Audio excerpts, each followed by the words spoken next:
Se desligar as máquinas do meu filho, eu garanto, esse hospital não sobrevive à próxima semana. Senhor, nós entendemos sua dor, mas ameaças não vão mudar a situação do seu filho. Eu não estou fazendo ameaça vazia, estou fazendo uma previsão técnica.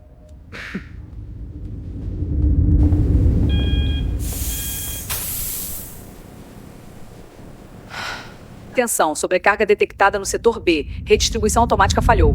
Se desligarem as máquinas do meu filho, eu garanto, esse hospital não sobrevive à próxima semana. A frase cortou o ar como lâmina. Não foi grito, não foi súplica, foi declaração. O cheiro de desinfetante misturado com café frio ainda pairava no ar quando Marcos Andrade deu um passo à frente, bloqueando a passagem do diretor. Do outro lado do vidro, o menino estava imóvel, pequeno demais para estar cercado de tantos fios. Pequeno demais para ter o peito subindo e descendo por causa de uma máquina. O diretor do hospital ajustou o paletó com um gesto automático, daqueles que as pessoas usam quando querem manter a autoridade intacta. Senhor, nós entendemos sua dor, mas ameaças não vão mudar a situação financeira do seu filho. Marcos não piscou. Seus olhos estavam cansados, vermelhos de noite sem dormir. Mas não eram os olhos de um homem quebrado. Eram os olhos de alguém que calculou cada palavra antes de dizê-la. Eu não estou fazendo ameaça vazia. Ele respirou fundo. Estou fazendo uma previsão técnica. Alguém riu nervosamente, porque a frase soava grandiosa demais para vir de um homem com roupas amassadas e barba por fazer. Mas o segurança que estava ao lado do diretor não riu. Ele apenas trocou um olhar rápido com a recepcionista, porque algo no tom de Marcos não era de desespero, era de certeza. Dentro do quarto, o menino tinha apenas 8 anos. O nome dele era Daniel Andrade. Gostava de desmontar brinquedos para entender como funcionavam. Fazia perguntas demais. Sonhava em construir robôs que ajudassem pessoas. Igual você, pai, dizia sempre. Na noite do acidente, ele estava voltando da escola com Marcos quando um caminhão atravessou o sinal. Marcos sobreviveu com arranhões e uma costela fraturada. Daniel ficou preso entre o metal retorcido e o silêncio. Desde então, não acordou, mas também não partiu. E cada bip do monitor era um lembrete de que ainda havia vida ali, ainda havia chance, e era isso que Marcos se recusava a abandonar. Não importava o custo, não importava o preço. No posto de enfermagem, uma mulher de uns 50 anos observava a cena com atenção diferente dos demais. Enfermeira Helena Costa. Ela tinha visto aquele homem antes, não como pai desesperado, mas como um engenheiro que anos atrás travou todas as cirurgias eletivas por 3 horas para forçar a administração a ouvir seu relatório sobre falhas no sistema elétrico. Na época, ela era apenas auxiliar, mas lembrava do dia em que ele foi escoltado para fora por seguranças. Lembrava da carta aberta que ele enviou para 3 jornais. Lembrava que apenas um publicou e enterrou na página 47. Lembrava que nada mudou e agora ele estava de volta, não com crachá, mas com um filho nas mãos da mesma negligência que ele tentou denunciar. Helena abaixou o olhar para a tela do computador e viu algo que a fez tremer. Nas últimas 2 semanas, Marcos havia sido flagrado 3 vezes por câmeras de segurança em áreas restritas. Sala de máquinas, painéis elétricos, subsolo técnico. Ele não estava apenas visitando Daniel,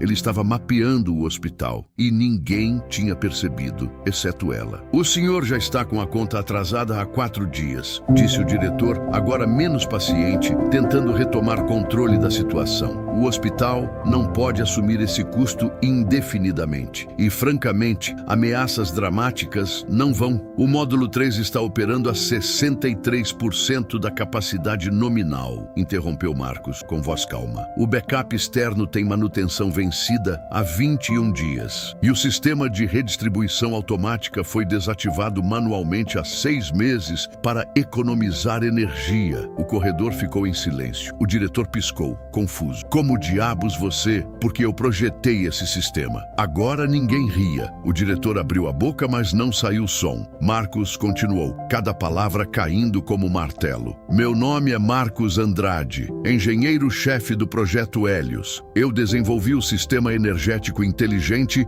que mantém esse hospital funcionando há 8 anos. Ele deu um passo à frente. E eu sei exatamente quantas gambiarras vocês fizeram desde que me demitiram. O segurança recuou instintivamente, porque a energia na sala tinha mudado. Não era mais um pai implorando. Era alguém que segurava todas as cartas e estava prestes a jogá-las na mesa. Helena levantou-se lentamente do posto de enfermagem. Seu coração batia acelerado, porque ela sabia o que vinha a seguir e tinha medo, mas também esperança. 8 anos antes. Marcos Andrade, 34 anos, entrava na sala de reuniões da administração com uma pasta cheia de relatórios. Projeto Hélios, um sistema híbrido de gestão energética que permitiria ao hospital reduzir custos em 40%, garantir autonomia de 72 horas em caso de falha da rede, monitorar e redistribuir carga automaticamente para evitar sobrecargas. O projeto foi aprovado, com um orçamento de 8 milhões. Mas quando a execução começou, os números mudaram. Peças especificadas eram substituídas por versões mais baratas. Protocolos de segurança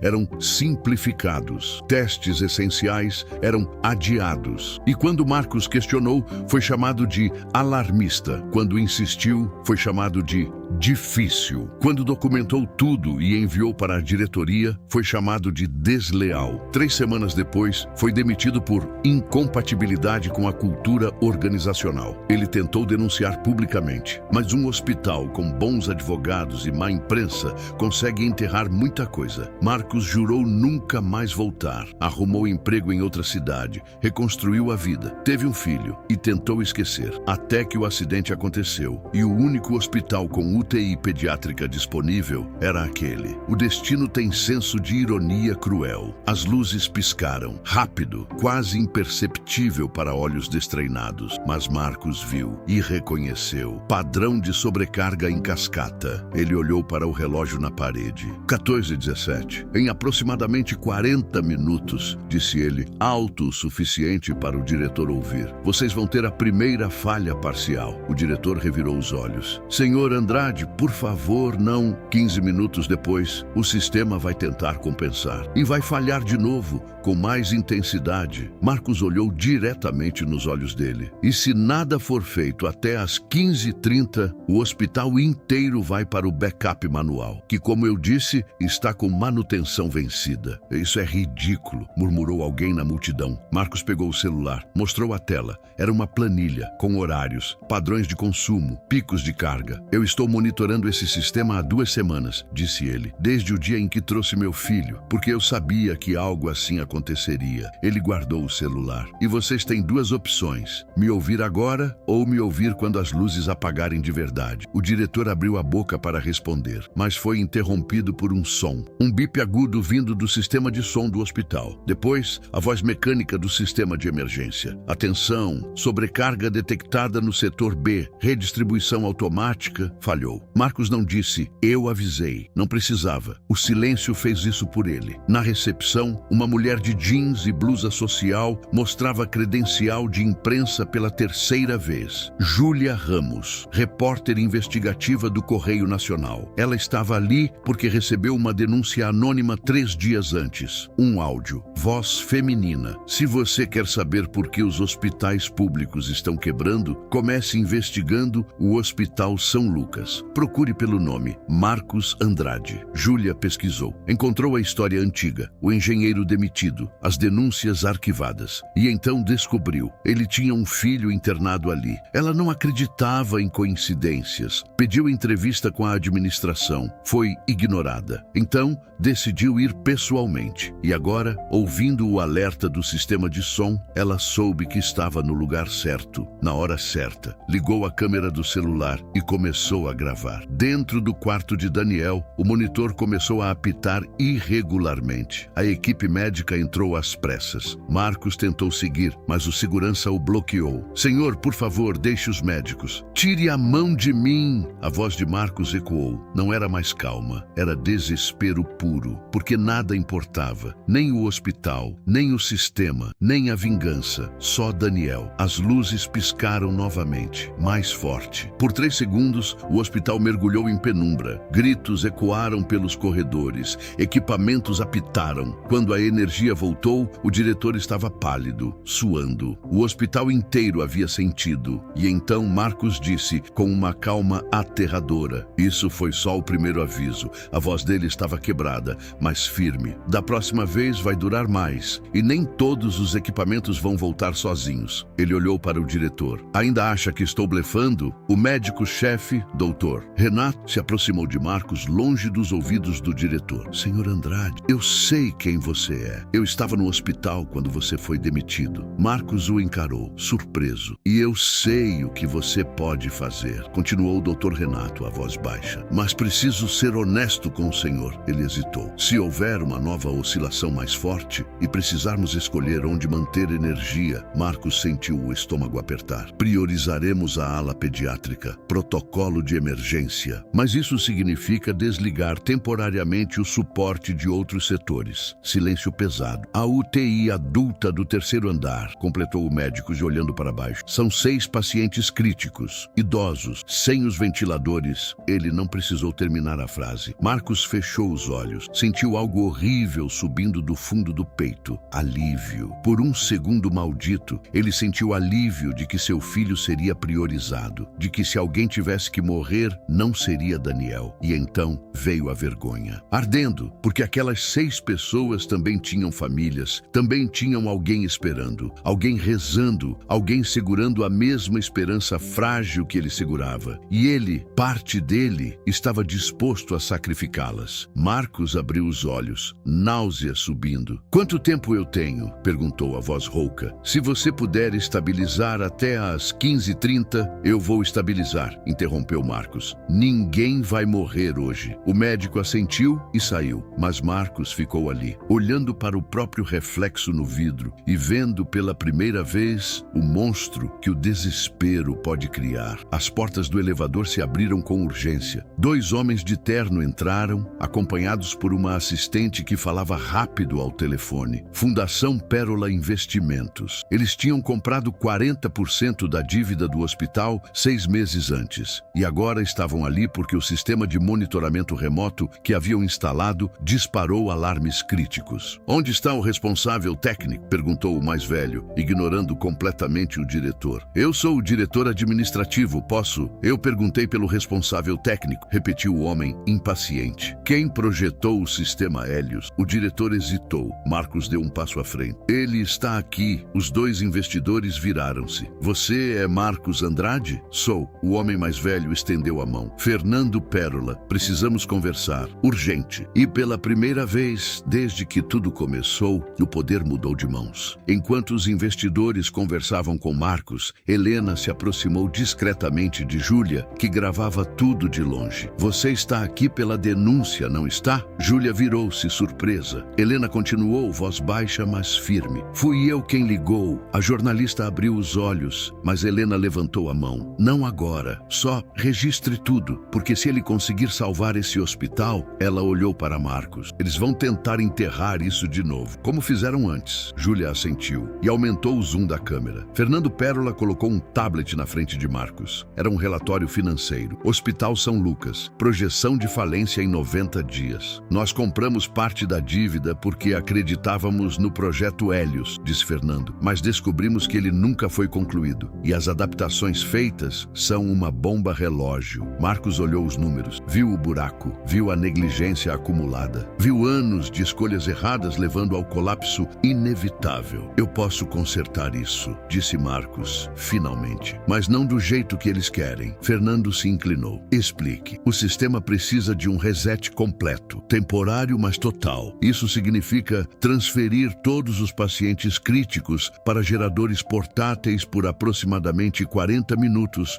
enquanto eu reestrutura a rede." O diretor interveio, desesperado. "Isso é loucura. O risco, cortou Marcus, virando-se para ele com olhos de aço, "é continuar fingindo que está tudo bem enquanto o hospital desmorona por baixo de vocês." Ele respirou fundo. "Vocês têm 2 opções. Me dar acesso total agora ou explicar para as famílias por que não fizeram nada nada quando tinham chance. Fernando olhou para o diretor, depois para Marcos. Faça o que precisa fazer. Marcos correu até a sala técnica no subsolo. Helena o acompanhou sem pedir permissão. Você vai precisar de alguém que conheça os protocolos atuais de transferência de pacientes, disse ela. E eu conheço. Ele assentiu, grato. Obrigado. Não me agradeça ainda, respondeu Helena, já pegando o rádio. Isso pode dar muito errado. Eles entraram na sala. Painéis antigos, fiação exposta, gambiarras visíveis até para leigos. Marcos sentiu raiva subindo, mas não havia tempo para isso. Abriu o painel principal. Começou a digitar códigos que não usava há anos, mas o sistema resistia. Erro, protocolo desconhecido. Merda, murmurou Marco. Eles mudaram a arquitetura. Helena falou no rádio. Pessoal, preparem para a transferência manual de pacientes em T-10 minutos. Do outro lado, vozes nervosas confirmaram. Marcos tentou outro código. Erro. Acesso negado. Suor escorria pela testa dele. As luzes começaram a oscilar novamente, mais intenso que antes. Marcos! A voz de Helena tinha medo. Ele fechou os olhos. Pensou em Daniel, nos olhos fechados,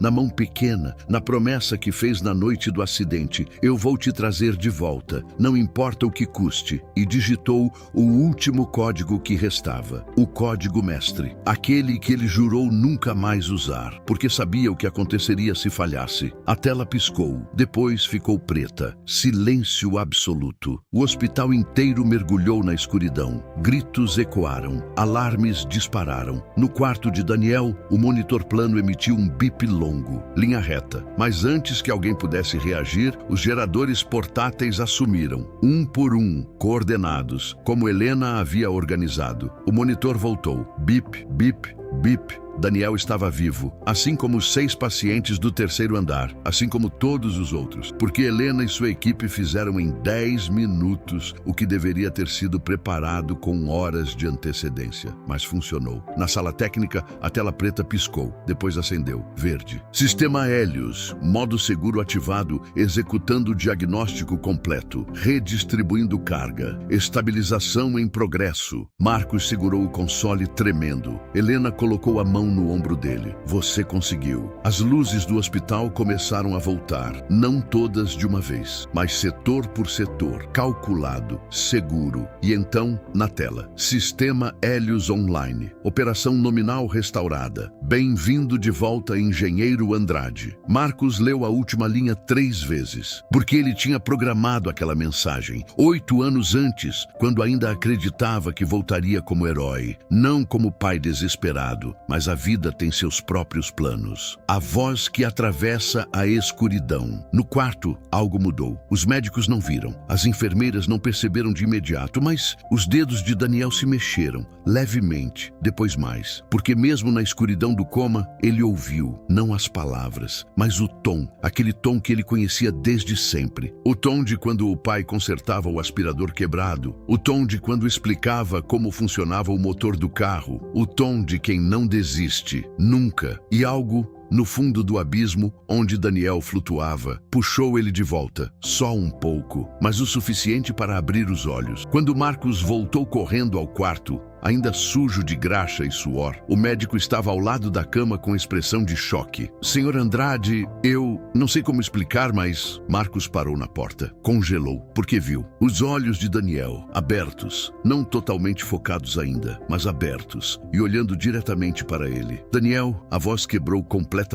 Marcos caiu de joelhos ao lado da cama, segurando a mão do filho. Você voltou. Meu Deus, você voltou. Daniel não conseguiu falar. A intubação ainda estava lá, mas apertou a mão do pai, forte, mais forte do que deveria ser possível depois de 2 semanas em coma. E Marcos entendeu a mensagem. Eu ouvi você, pai. Eu sempre ouvi. Ele enterrou o rosto na lateral da cama e chorou. Pela primeira vez desde o acidente. Chorou de alívio, de exaustão, de gratidão e de vergonha. Porque quase deixou a escuridão vencer, mas não deixou. Júlia capturou tudo. O momento do apagão, o pânico controlado, a volta das luzes, o engenheiro saindo da sala técnica cambaleando de cansaço. E, principalmente, o momento em que o diretor tentou dar entrevista improvisada, tomando crédito pela ação rápida e coordenada da administração hospitalar. Ela não interrompeu. Deixou ele falar, gravar a própria mentira, porque a verdade já estava documentada. E dessa vez, o mundo ia saber. Marcos estava na sala de reuniões, mas não como visitante, como consultor-chefe de infraestrutura, contrato assinado pela Fundação Pérola, com poder de veto sobre qualquer decisão técnica. Salário que pagaria todas as contas de Daniel. E mais, as condições foram claras. Conclusão do projeto Hélios em 6 meses, auditoria completa das irregularidades passadas, nenhum paciente recusado por falta de pagamento durante a transição, criação de fundo de emergência para famílias em situação vulnerável. O diretor assinou, porque não tinha escolha. Os investidores deixaram claro, ou Marcos comandava a reforma, ou eles retiravam o investimento. E o hospital fecharia em semanas. Quando Marcos saiu da reunião, Helena o esperava no corredor. Obrigada, disse ela, a voz embargada. Ele balançou a cabeça. Obrigado você, por nunca ter esquecido, por fazer a denúncia. Ela sorriu, lágrimas nos olhos. Alguns de nós nunca esquecemos. E agora? Perguntou Marcos. Agora, a gente conserta isso direito, junto. Ele estendeu a mão. Ela apertou. Parceiro. Finalmente do lado certo. Primeira página do Correio Nacional. O engenheiro que salvou o filho e o hospital que o demitiu. Por Júlia Ramos. A matéria tinha fotos do apagão, vídeo do diretor mentindo, entrevista exclusiva com Helena, documentos das denúncias antigas, depoimento emocionado de Marcos. Viralizou em 6 horas, 3 milhões de visualizações em 24 horas. Outros hospitais entraram em contato, ofertas surgiram, propostas de palestras, convites para consultorias. Mas Marcos recusou tudo, porque tinha uma prioridade. Daniel. Casa dos Andrade, domingo, 14 horas. Daniel estava na sala, sentado no chão cercado de peças. Um rádio velho desmontado, ferramentas espalhadas, língua para fora em concentração. Marcos observava da porta da cozinha, café na mão, sorrindo. Daniel ainda fazia fisioterapia 3 vezes por semana. Ainda tinha dificuldade com algumas palavras. Ainda se cansava rápido, mas estava vivo, consciente, em casa. Pai, chamou Daniel sem levantar os olhos. Como funciona a modulação de frequência? Marcos colocou a xícara de lado, sentou ao lado do filho no chão. Vem cá, deixa eu te mostrar. E começou a explicar, com paciência, com amor, com tempo. Porque agora ele tinha tempo.